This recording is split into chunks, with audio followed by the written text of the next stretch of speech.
Our investigation started in Cambodia, where a mother pleaded with us to help find her daughter, Chinari, trapped in a factory far from home.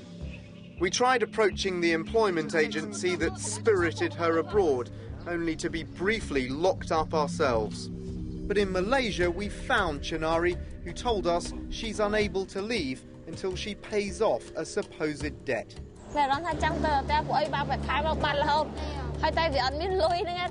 Now I'm keen to find out how this is allowed to happen in modern-day Malaysia. I've come to speak to a labour expert who doesn't pull his punches. This is a modern re-indenturing labour. Slavery? It's you can say modern forms of slavery, you know, and where theoretically these things are not allowed, but then in actual reality these things are there widespread. We do not have the kind of powers to actually to stop certain things, and that power actually belongs to the federal government.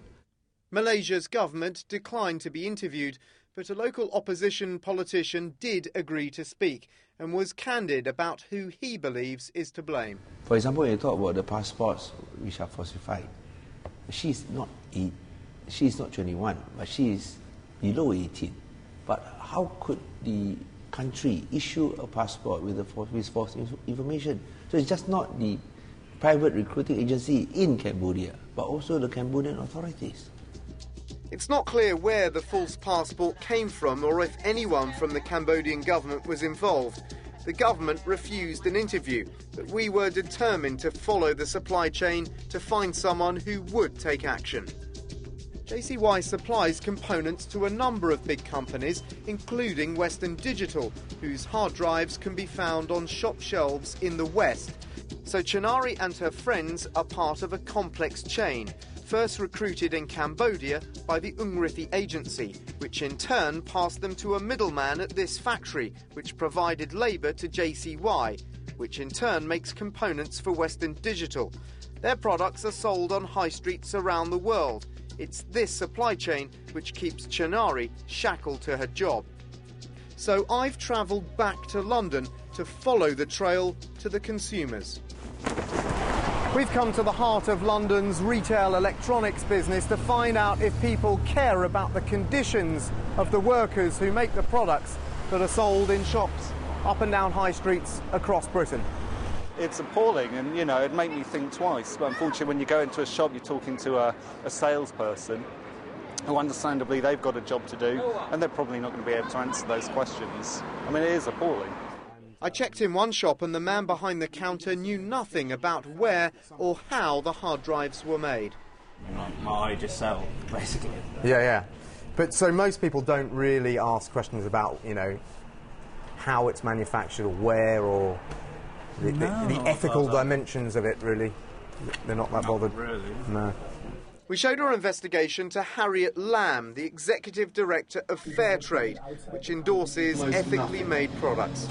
We saw a number of young women. I tried to talk to one, wondering if these were workers about to leave for jobs abroad. Do you think one day that kind of scheme could be implemented for the electronics industry? Do you think there's potential that, I mean, I'm not saying necessarily you, but a similar organisation could do something similar in electronics, saying, yes, this is ethically manufactured?